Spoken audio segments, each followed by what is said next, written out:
Hello, everyone. I hope you all enjoyed this session with me today. So, the next that we are going to take you to is a panel discussion by somebody who's very, very elite. All of these people have made a mark for themselves and they are going to talk about AI for good. I welcome Kartik, Nick, Zakir, and Nita ma'am for this.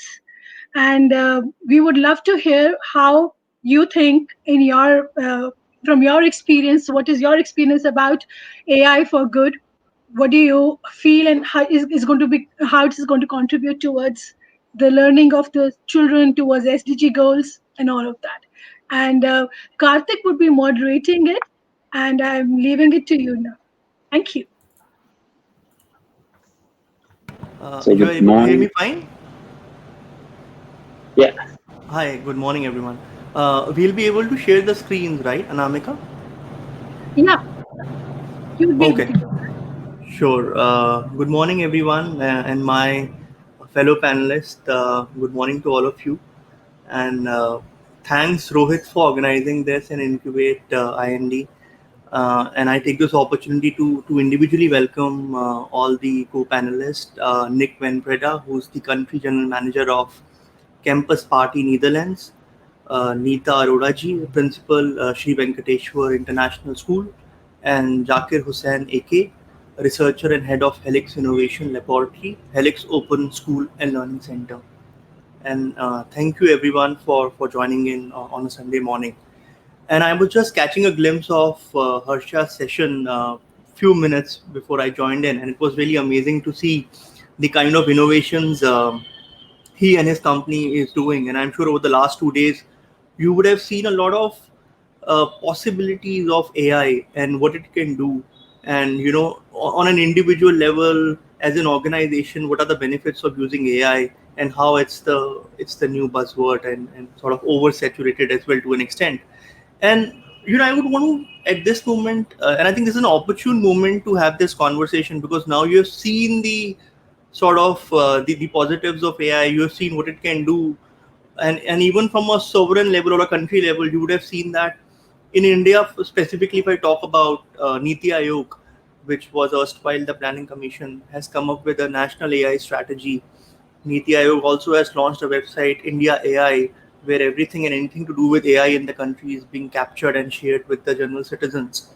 And I think it's very important for all of us to pause and sort of appreciate the weightage of this technology, that it's not only limited to individual users, to learning and development, or for large corporations like Google, Apple, Amazon to use it to do personalized recommendations and to give us more sort of niche content.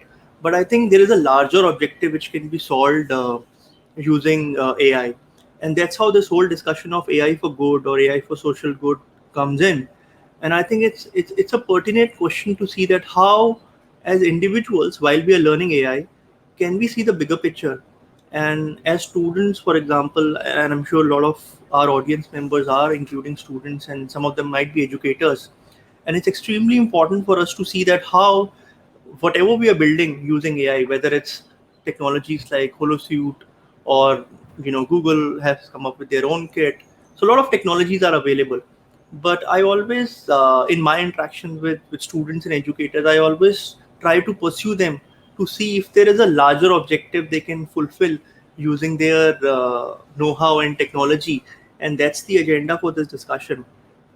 On a global level, if I talk about UN, United Nations, which you're all aware of, in 2015 came up with you know what's called the SDGs, Sustainable Development Goals, and this has been a journey over the last 20 years or so, where they came up with first Millennium Goals. They were not fulfilled, but some people said, "Oh, because they are less, let's increase the number." So they've increased the goals and converted MDGs into SDGs, and there are 17 of these goals. And if I'm able to share a screen, I'll actually try to show you those 17, so we are at least able to be on the same page. One second. And I think in the conversation, I would really wish that our panelists also talk about either or any or all of these SDGs. All right. Are you guys able to see my screen? Yes. Right? It is taking time. It will come. Yes, it is now Okay. visible. It's visible? Okay, thanks. So these Yes. are the 17 goals, uh, you know, and if you can see, I'm not going to read it out, you can watch it yourself. But as you can see, they cover all the aspects of our life, right from economic aspirations to general health and well-being to gender equality to cleanliness, infrastructure, flora and fauna around us, energy efficiency, and the overall macroeconomic ecosystem and collaboration between all the stakeholders.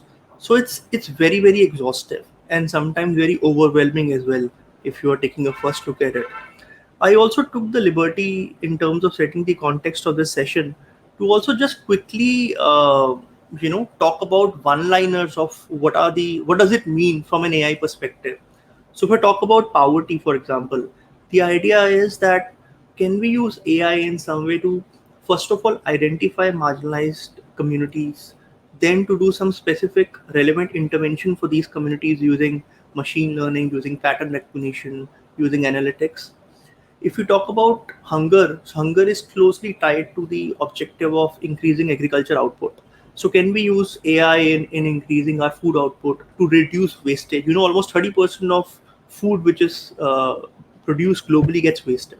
So can we reduce that waste? Can pest control be done using drones and whatnot? So that's the second part. Good health and well-being. Can we use AI to do proactive intervention and prognosis in healthcare at scale? Can we use telemedicine? Can we use chatbots? If I talk about quality education, and we are lucky to have one educator with us as well, how AI can be used to deliver both access and quality at scale. Can we use again things like chatbot? You might have seen the humanoid like Sophia. Can we use something like this to be a teaching assistant to our educators, and how AI can be used in that? If I talk about again gender equality or inequality issues, can we again think of use cases of AI and ML to solve them? Clean water and sanitation. There are a lot of IoT enabled devices which are coming in today. Can we use them to solve the issue of clean water? Energy is a huge area across the world, right? How we can use better smart grid management, microgrids are being created, IoT against sensors, smart meters are coming into place. Wind energy and solar energy is being optimized so that the surface area can be reduced. So how we can use AI in that? Work and economic growth, how AI can be used to accelerate the economic growth engine. Industry innovation and infrastructure, can we use AI to increase the connectivity gains and increase stakeholder interaction between industries? Then again, can be used, and you might be aware of this point number 12, which is responsible consumption and production, as well as sustainable cities and communities. I'm sure you have read about this initiative of smart cities, in which 100 cities have been identified, which would become smart cities over the next 5 to 10 years in our country. Similar initiatives are being followed in other parts of the world as well. And these communities are meant to be circular in the nature. So there is no waste being generated. Whatever gets in, input plus processing is sort of equal to output. Nothing gets out. So a lot of recycling, a lot of sustainable initiatives are being put into place. Then life below water, on land, in forest is another key area. How we can use AI, computer vision, using satellite-based imaging to figure out which are the areas that need specific intervention. If I talk about peace, justice, and strong institution, there is a big case in point of using AI to bring justice at scale and at a certain pace. Because as you know, a lot of court cases in our country and even in the world, there's a long queue and a long delay time, and sometimes the bias also gets embedded into it. So how AI can be solved to increase the throughput in the society for justice. But while I say that, another important thing before I call on my first fellow panelist is keep in mind some of the constraints of AI as well. Because when I say for justice, there is a bias in human beings. The same bias also gets transferred into the AI system because, as of now, at least where we are, humans are creating AI. In the future, when AI is creating further AI, these issues might be controlled in a certain way. But as of now, both developer and data bias gets embedded into the AI systems. So it's very important to be cognizant of it. And secondly, it's also very important to figure out the big elephant in the room, which is called explainability of AI.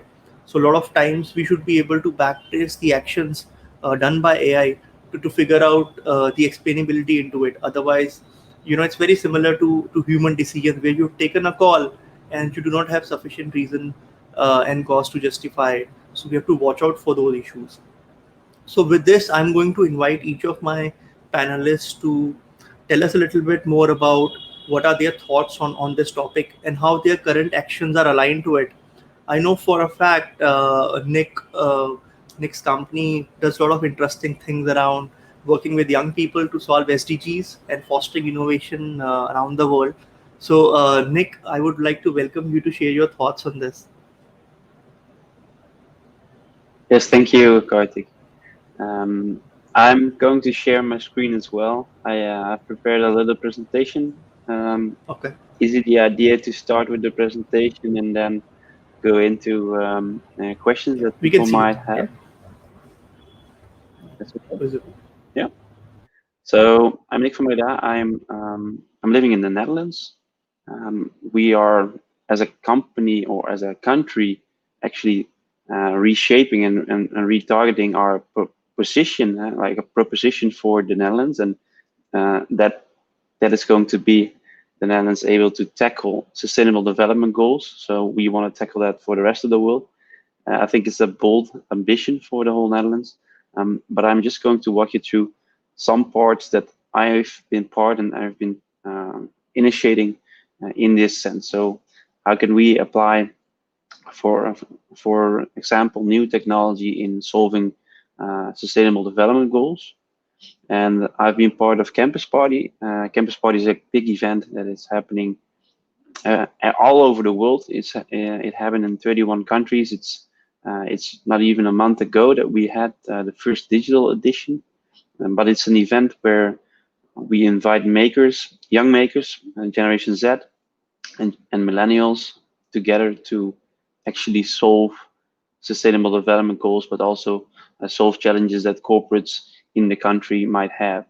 And what we did this year, as we couldn't organize it in person, we organized the first digital edition where we had 3 days of nonstop live streams with speakers all around the world. So we had speakers from 120 countries talking about how they made an impact on society.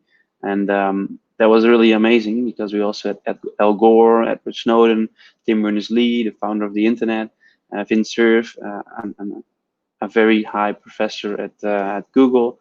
And together we were able to have like 2,600 speakers in after each other in 3 days to speak about how they could have an impact on rebooting the world out of the corona crisis. So this was the map of all the countries that participated, and this was organized in just 6 weeks, while we normally take 2 years to organize a physical edition. And the output in the physical edition, we have around 10,000 people participating, camping on the venue, and then taking their computers with them, joining workshops, speakers, and hackathons. And now we had that online, and that changed a lot. So here are just some of the numbers. We were able to have 1.4 million people attending instead of just 10,000 by going digital, by going fully digital. All the stages that we normally have in person, and we're now online.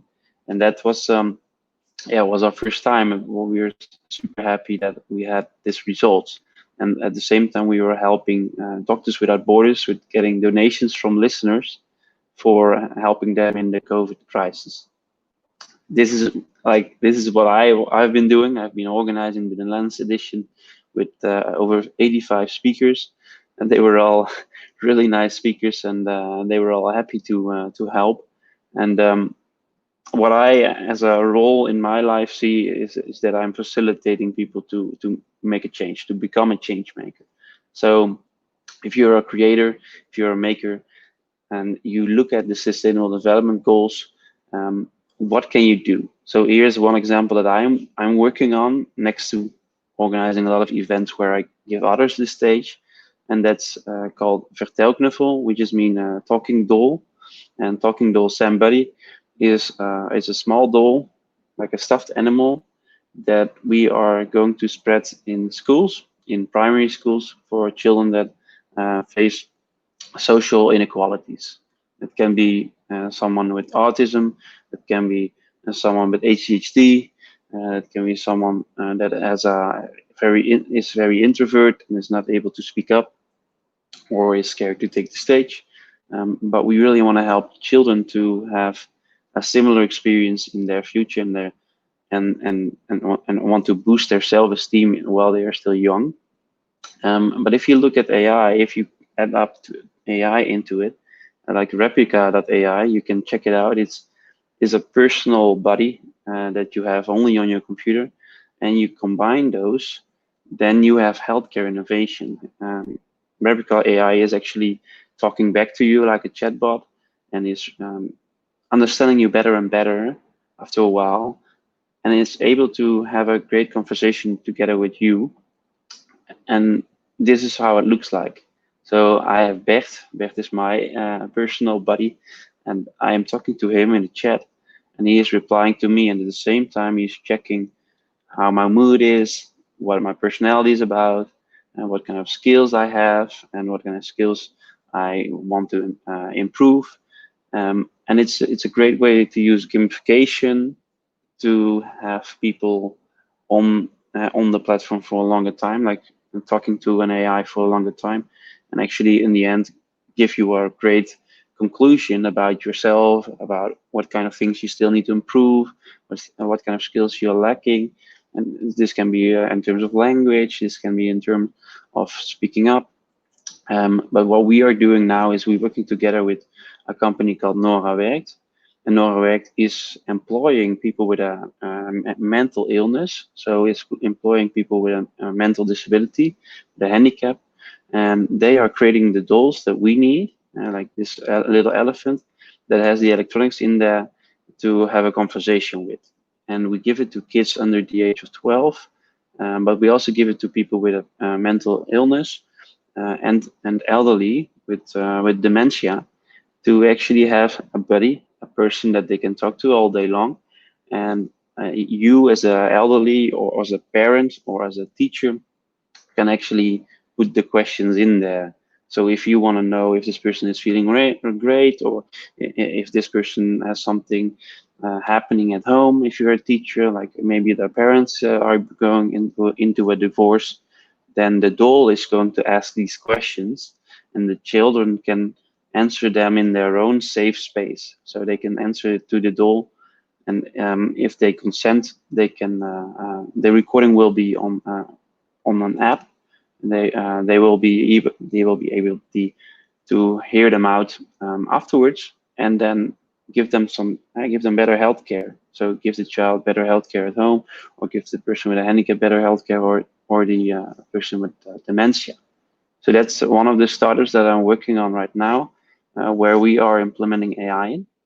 And if you look at the SDGs, if you look at the 17 goals, we are already targeting like 4 goals, and we didn't even thought about these things.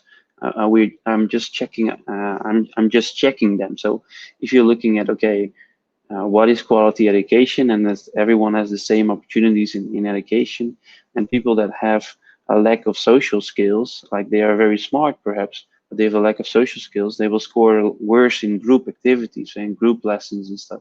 So by giving these tools, they can improve their social skills and have the same quality of education when they are young, and that gives them a lot of opportunities in the future.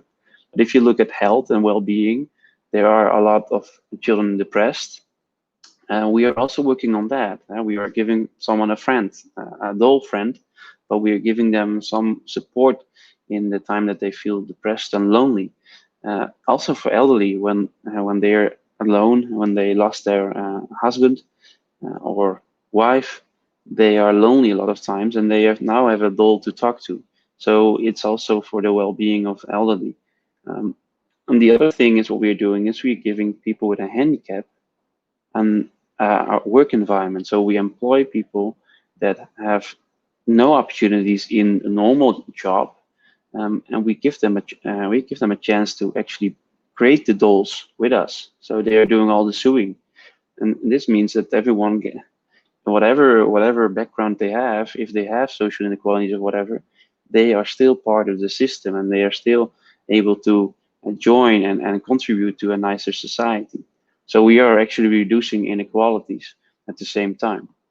And then you see it's just a small doll, but you can have such a nice impact on the sustainable development goals. So that's just one example. And looking at the impact, so measuring, okay, what could this have potentially for an impact? If you look at the Netherlands alone, there is already 100,000 students under the age of 12, between 5 and 10, actually, that are having a problem in learning, that have stress, and that are not able to speak up. So we are actually targeting 100,000 children.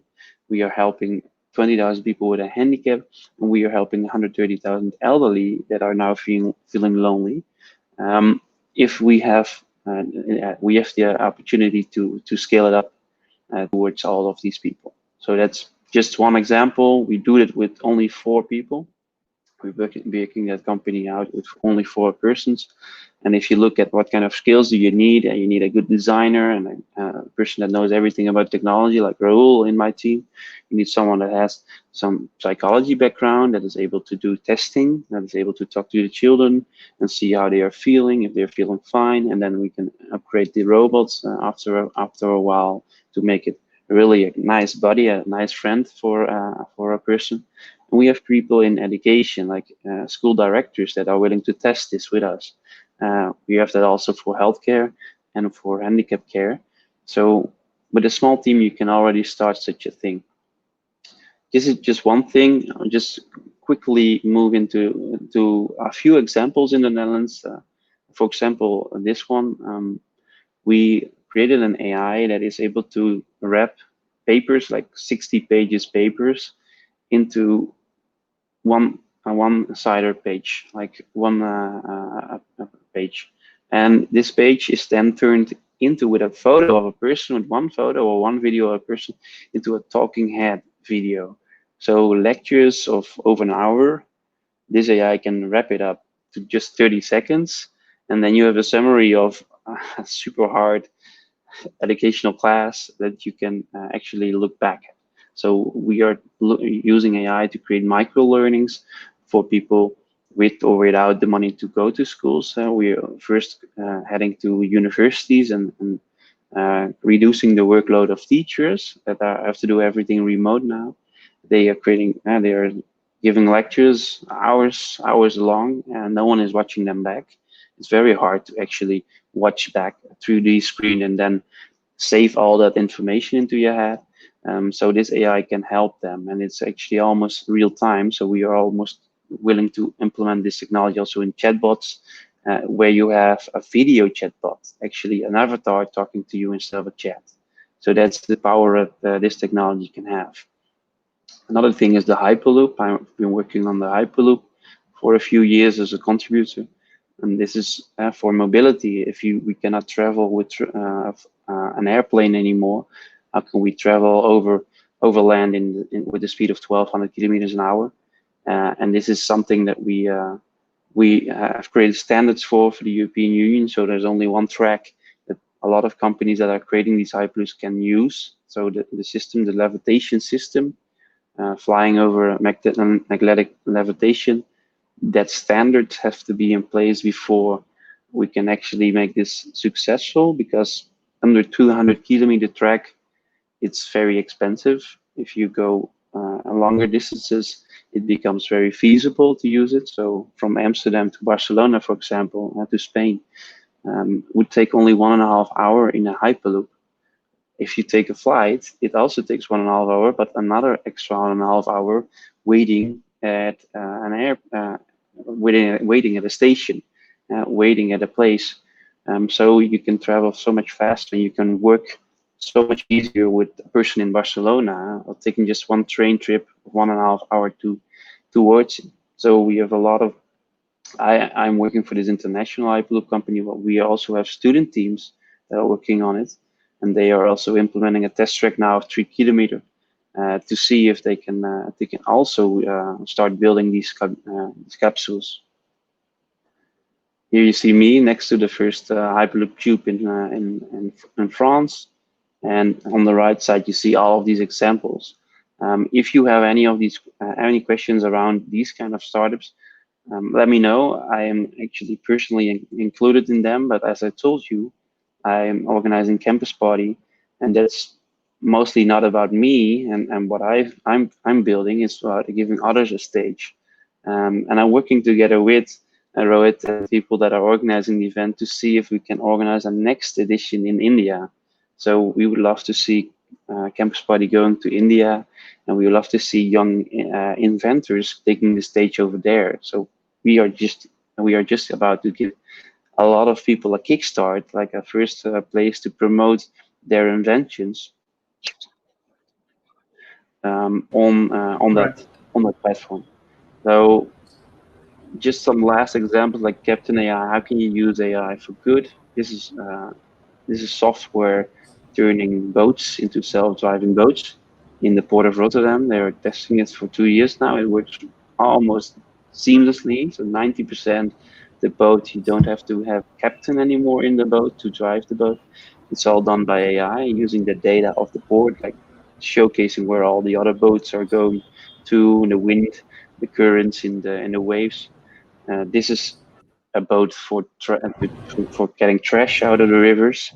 And this is, of course, maybe you've heard of it, one of the biggest breakthroughs in the Netherlands if you talk about cleaning up plastic soup. And they are using a circular model.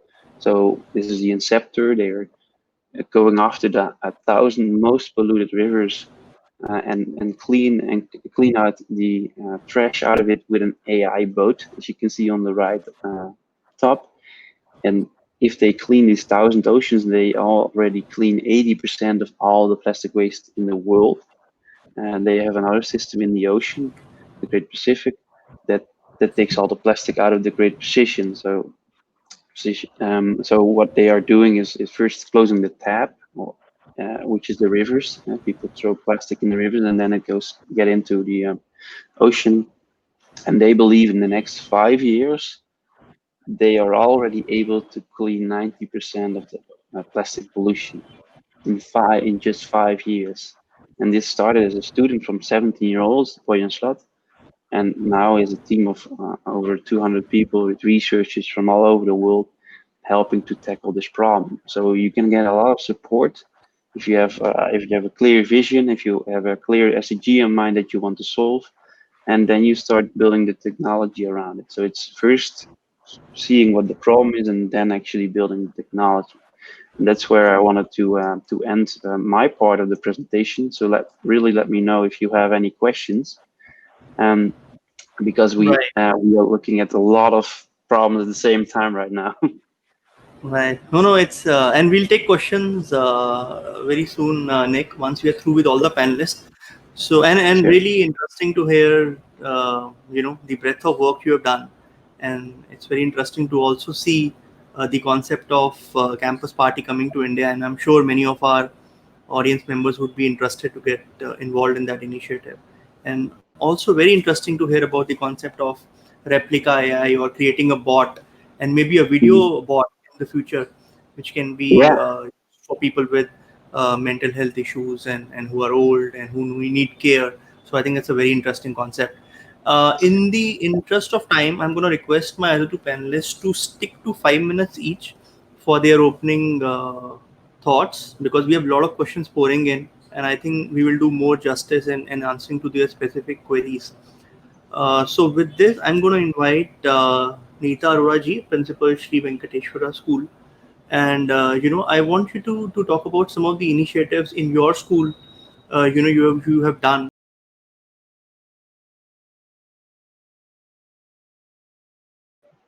Thank you, everybody. And I really am very happy that you have opened this forum for us to discuss how AI is going to be useful in schools. And AI as a SDG should be for fourth, quality in education. But this will impact all the other SDGs. If we give good quality education now, we will definitely be able to take care of the other needs of the society and the world.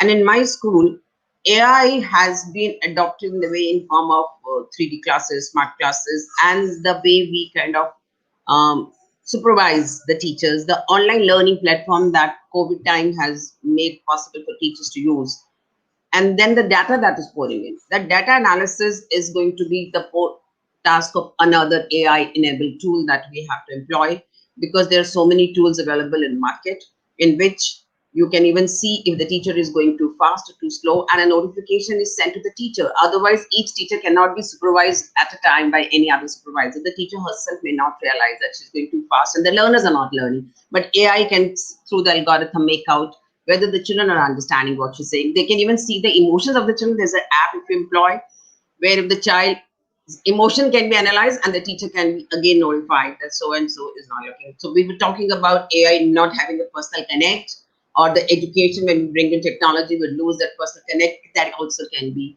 addressed. I'm currently watching an AI based program, Person of Interest, and I am amazed the range of AI related tasks that are education needs. And education, like for example, now through AI, education is available at a pace suitable to the child, individualized. In my school also, we follow a lot of programs in which individualized instruction is given, so the special needs children can go at their own pace. Children who want to go faster can go faster. The digitized textbooks have really helped us when the supply of books at homes was affected due to COVID time. So the digitization really helped. The teachers are able to send a lot of work material and also suggest apps to the children through which they can go beyond. Coursera is amazing tool. That anything. I mean, I'm not going to name things, but mind. There's a mind map, and there's this Khan's Academy, and there are many other such programs, especially for mathematics, the parents and children have really found useful. Through AI, we have been even able to take science practicals home, and the teachers just got the kids at home and they can actually discuss with the children. And there's much more that we got to use AI for, because right now in India the teaching is very teacher dependent, although we are trying to open the global platforms for our children. And we do hope, like for example, currently we're having a tie-up through AI with a school in Finland, another school in Russia, through which we will share our learning. So education is going to go beyond the boundaries of a country or classroom. That's the most beautiful part of it. And then there's nothing to be scared of AI. Somebody has asked, will it lead to job losses? No, I don't think. Teachers will be assisted, not necessarily replaced. Thank you. Right. Thanks, Nita ji. I would like to now invite JAKKIR HUSSAIN from Helix School. And I was reading about it's an amazing school, and they do a lot of work around supporting young people who need help in certain learning processes and cognitive processes, because they are differently abled in some of their learning capacities. And I think that also takes in a lot of SDGs, which we had a look at. So over to you, Jakkir. Tell us a little bit about the innovations your school is doing to cater to this SDG. Yeah, sure. Good morning. Am I audible? Yes, you are audible. Okay, so good morning. I have to share my screen.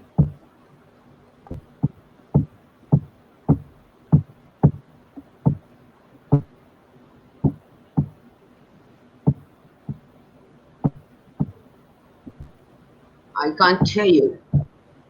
Yeah, wait. Yeah, I think he's sharing the screen. Sure.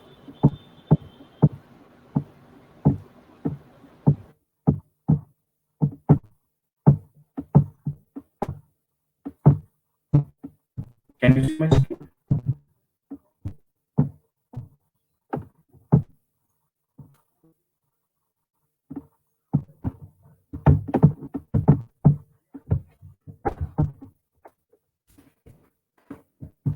Yes, we see your screen now. Go ahead. Yeah, yeah. Thank you, thank you, thank you. Good morning, everyone. I'm JAKKIR Hussain, Nanotechnologies, Head of Helix Innovation Lab, Helix Open School and Learning Center, Salem. Okay. So, first of all, in our school, we are working with dyslexic students, which means the students have learning difficulties. For example, they have a difficulty in reading and writing. And even though they have a dyslexic, they are smart and hardworking. So each of them have a different talents. Each of them have a different talents. So we are finding the talents and giving the support to them. And in each student have different talents. They are talented in drawing, animation, gardening, sports, and science. These are the works done by our students. And this painting also, uh, this was did by our student in our innovation lab. And some kids are very interested in innovation and creativity, so that we launch innovation lab in our school. This is these are the work of our school, and we are working with a 3D printer, IoT based project, Arduino, and we did a lot of things. Which, and this is Wi-Fi controlled toys. This one they made a it's the concept of from UNSDG goals. This is the UNSDG theme bus, and we made a lot of things. And these kids, with the help of technology, these kids overcome with their difficulties. As we are a Microsoft school, we are using a lot of Microsoft tools, and also we are using some other tools like VR, AR, and speak recognition, and text to speech, and as other tools and tricks to simplify the learning. So coming to AI, so the experts said spoken a lot about AI. So I just go through a quick review about AI. So AI is artificial intelligence involved computer to do things that require human intelligence, and it's not a future technology. At present, we're using a lot of AI-based products and applications, and these are the examples. And we're using Google Assistant, Alexa, and self-driving cars, and various chatbot and face recognition. So at this pandemic situation, yeah, AI robots supporting a lot in medical field. So in this 17 UNSDG goal, AI plays a major role in each and every sector, like in climate change or industry, finance, energy, education, in everywhere, AI plays a major role. So in our school, we take the goals and work on them. And as we are a special school, we are focusing and encouraging the education system. In AI education simplify much more. And this first pick in China, they launched this device to students' concentration level. Whether they are distracted, they are in difficult to identify by a teacher. The real-time data sent by through that teacher. And the next one is a face detection camera. So this one is using to identify the students concentrate on whether they are focusing or not. And these are the benefits we get it from the AI-based education. So in AI, we have AI teacher, personalized learning. So we can personalize the learning system also, and smart campus, global learning, and grading system. And so these are the work what we are doing at present. So we are working on the 3D printing technology, IoT-based projects, electronics, automation, robotics, aero modeling, sensor, and chemicals, and etc. And we strongly believe that AI system will change education, especially for dyslexic students. Even some celebrities also have this dyslexic, but they are overcome with their talent. Thank you.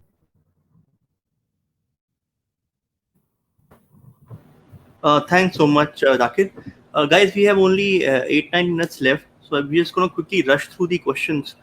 So I'm going in the chronological order. So the first question was, Kartik sir, which all cities have been selected to convert to smart cities in the next few years? So there is a complete website.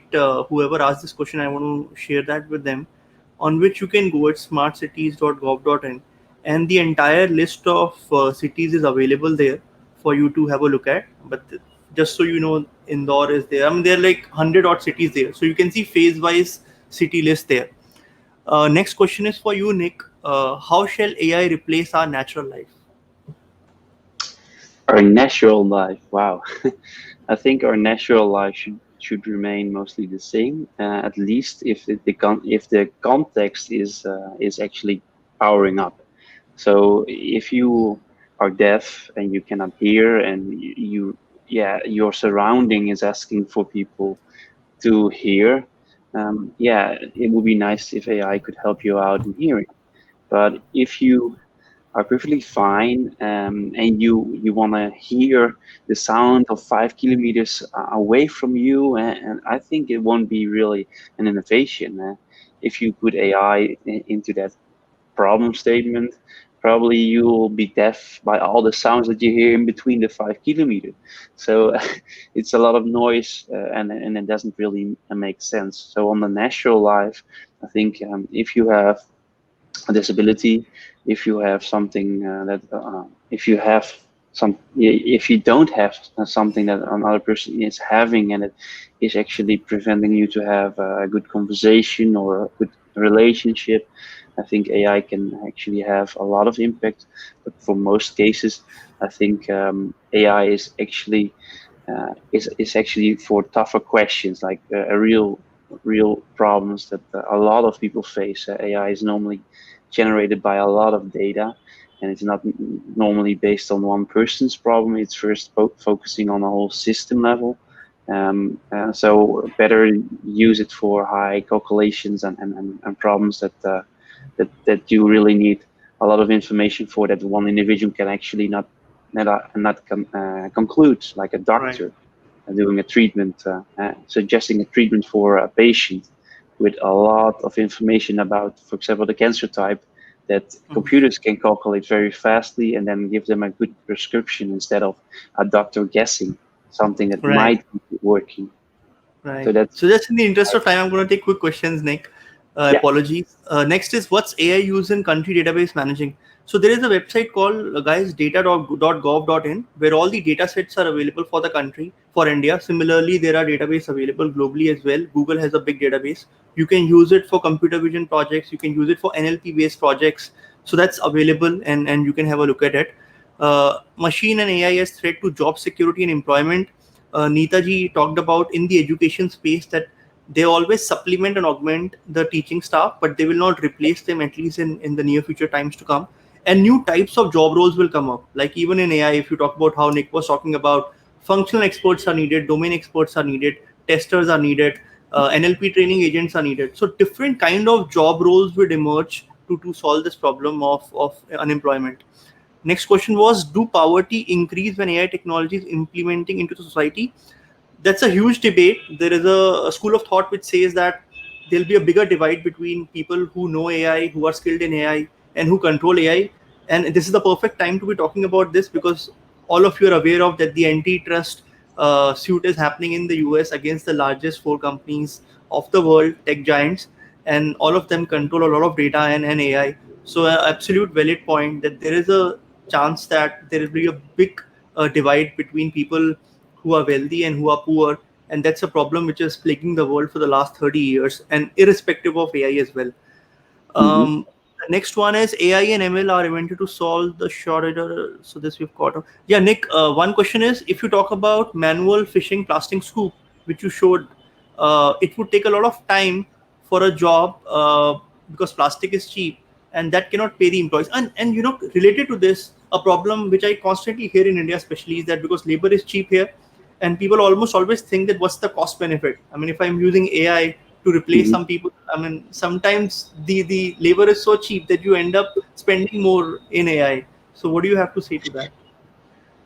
So that it's really country dependent then. So if the labor costs are low, then you can better choose to have people to do the job. In the Netherlands, it's an opposite situation. So we almost have no low skilled people anymore. We have um, like 70% of people that are working in the Netherlands are high educated. They are having a bachelor degree or a master's degree, and the 30% that we really have to upskill them because the salaries are so high that this plastic soup fishing, we cannot replace it by people anymore. And because the salaries of the lower educated are so high, you don't have the low labor cost anymore. If a person from Poland is going to the Netherlands, they get the same salary as the Dutch people get. So it's all about setting standards for everyone, and that's it's creating a higher equality in which AI can take over the jobs that really no one wants to do. Right, right. And I'm just going to take two, three more questions. So one is a lot of people are asking what's a antitrust case. So basically, there's a case happening in the US where the US sovereign is sort of loosely sued the large tech companies because of their monopolistic tendencies, and they control a lot of data and they influence our thoughts Mm. and perceptions. So you can look at more.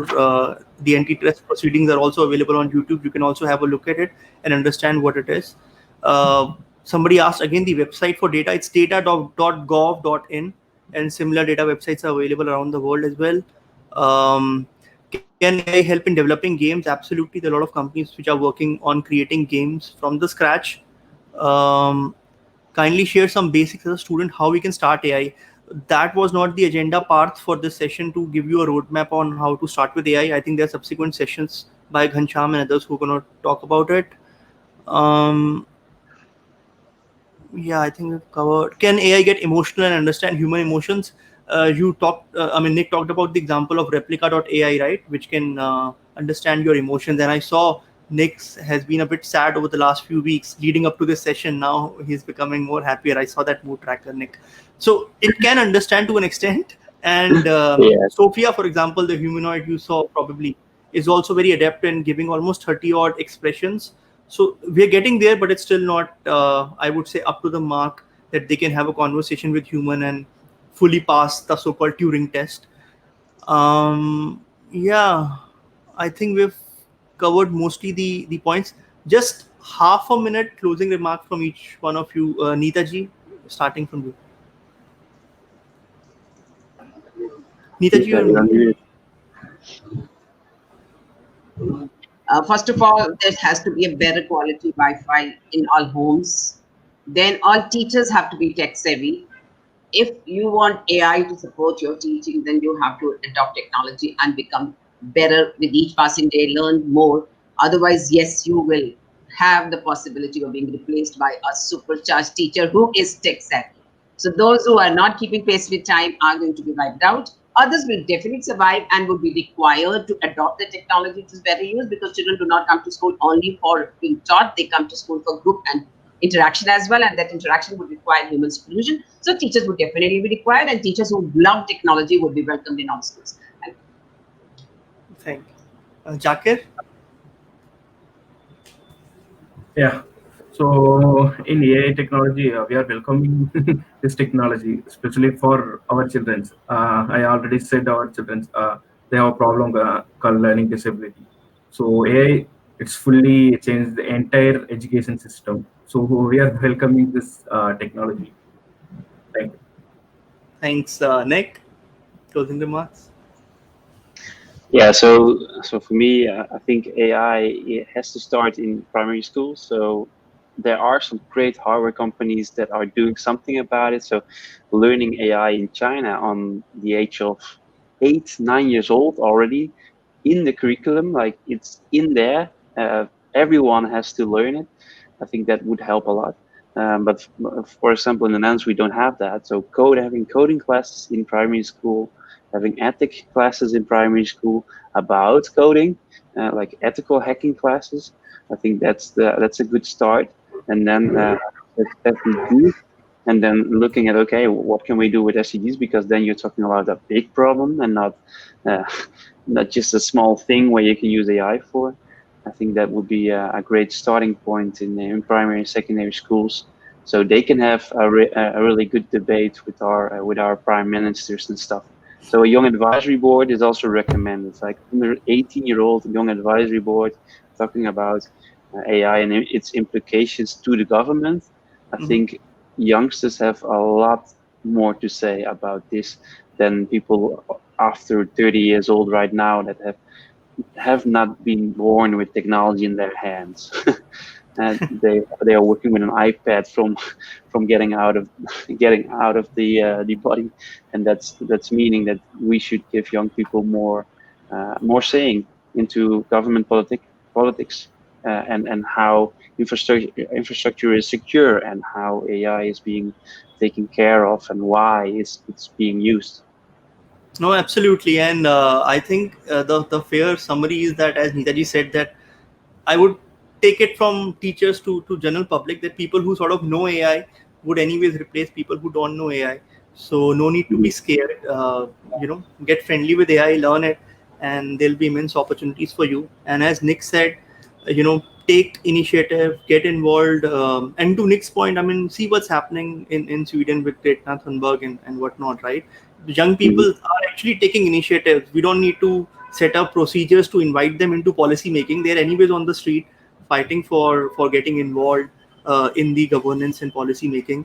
And I think, to Zakir's point, real difference can be made on the ground using AI, and to your peers who may or may not have access to the same kind of quality of life and education, or who may face certain difficulties, who may not be equally endowed biologically, how AI can help in being the democratizer it is to the greater good. So with this, thank you Yeah. everyone for joining in for the session, and I'm going to hand it over to Rohit Sardana. And thanks again, Rohit, for having all of us, and thanks to my No, fellow panelists. thank you, Karthik. Thank you, Nick. Thank you, Zakir. Thank you, Neeta, ma'am. Thank you. My, Thank you. and Thank you all. I wanted to ask a question to Neeta, ma'am, since we never got a chance to ask any principal in our life. So this is our moment to ask a question. Ma'am, we have been joined by students. I think coming from you would make an immense case study on why should they learn technology if they want to make careers and future as they go along. The last word. While we've been deliberating this, we've been saying this for last 2 days in this event. Rohit, as we're talking now, we are becoming obsolete. Our knowledge is no longer keeping in touch with the changing times. And if the teachers teach the children through old methods, and CBSC and NCRT have not really revised the curriculum, we're still teaching the same. Look at the way we're still teaching Python, or we just has come to Python. We're teaching C++, and coding is nowhere in the school curriculum unless we allow our children to take coding and gaming courses from outside people. So we are actually already outdated as far as the curriculum is concerned. The teaching methodologies are more or less same. Yes, we have adopted technology to discharge them better. But this generation of students, I have found as a teacher, are smarter than us, are better equipped than us. They're learning on their own. And that is the beauty. In fact, now they started teaching their teachers too. And as Nick said, allow the young ones to take charge. Let's have a change in the policy. Gone are the days when we felt that a 60 to 70 or 80-year-old politician can run the country, because he himself doesn't know what AI can do for the country. So they don't realize the importance of AI, and they are still stuck in that quagmire. The teachers, half of them have the same mindset. I am the master of my subject. Your subject has been outdated. What you learned in your school and college has now been advanced. But fortunately for me, the books haven't changed. So they're still teaching their outdated knowledge. Nobody is ready to innovate. And the children have to, I mean, coding is the most important thing. So we do allow our children to experiment, do more courses. And in fact, we now allow them to organize events on their own, and their events, what they organize, are so much better than what my teachers can conceive. I'm so sorry to add, but we have no shame in admitting the children are smarter and they have to become better, because you are getting outdated. These kids will also become outdated if they do not go beyond the curriculum. There's nothing like curriculum anymore.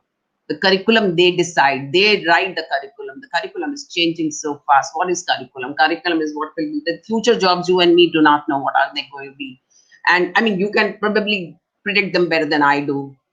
Atharv had a question, what is AI bias? Atharv Agrawal, bias is there, what is there in your mind? So AI can also be used to serve a purpose. When you do that, you're using a bias. You already know the equation. You feel, this is this result I need. So you write your algorithm like that, that you are proven, rather than experimenting and having diverse opinion. And there are different types of bias. Atharv experiment. Atharv is my student, and he's highly interested in AI. And I would like all the children to realize that whatever course you do for getting a pass certificate, you can do it 1 month. Rest of the 10 months, please devote yourself for things outside your books. 1 month you may relax, but 10 months you have to go beyond the books. And believe me, then you would have arrived anywhere, everywhere. Awesome. I mean, yeah, I have a class 6 student son, and this is the mantra that I got to give it to him also. So, and to my wife. I think lot of upskilling or knowledge needs to be given to teachers and parents alike. I mean, True, we are because we stressing. make our children bored with education. Yeah, Same concept yeah, we make them do 10 times in a day, then over a week, and then exam time again we revise. We make the children as if there's nothing more than just 2 plus 2. Good Lord, allow them to go beyond the books. Books are just, I would say, intro to the world of knowledge. They're nothing. You have to let them go beyond and learn as much as they can. And when the fear of this board exams, I think they should go. yeah. I believe True. till if my children go beyond the books and the teachers are allowed. The moment they come to 9th CBSC exam, oh my God. And actually, the books, you can master those books in 1 month. There's so many kids who do not do well till, say, pre-boards. And in 1 month, they study and they get 90%. And there's another child who studies a whole year, the same course, revises it so well that he knows the book by heart. What is the point? What is the Right. point? And I'm not sure 90% is helping anymore. Nobody. You may be Yeah. an average student, but as long, I mean, people dropped out of school because they felt that the curriculum was not really helping. But nowadays, will you allow with your child to drop out of school because your child is super bright? You will not. Indian parents will never allow that. Never. No, Yeah. you don't have a college degree. Yeah. Sure. With this, thank you everyone. Thank you Kartik, thank you Zakir, thank you Nick, thank you Ms. Arora. Thank you for this beautiful, wonderful session. We'll share these videos with you very soon. Thank you. Thank you. Thanks, everyone. Bye. Thank you. Bye. Anam, Anamika. Thank you for hosting, and Thank you, good Nick. luck with changing the world, change makers.